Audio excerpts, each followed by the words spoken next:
Asnjë kuptim për ta veçu dikon me një faj që po e merr përsipër në një faj dikujt tjetër, përveç asaj që ne këtu jemi duke u thirrur në ato që kush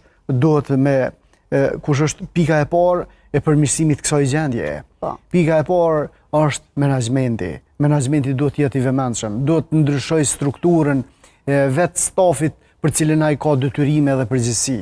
E jo të merret tash në këtë rast për ta arsyetuar medialisht veten, merret me një punëtore teknike me marr masa.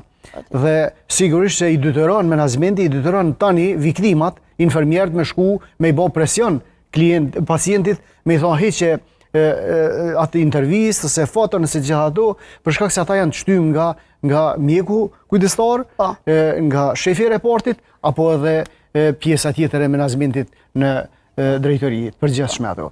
Do thotë, këtu është ajo pjesa për cilën unë ndoshta me e qartësu mirë se ku është pika e fajt. Pika e fajt është në vijë zinxhirore të përgjegjësive e jo të veprimeve cilat ata infermierët cilët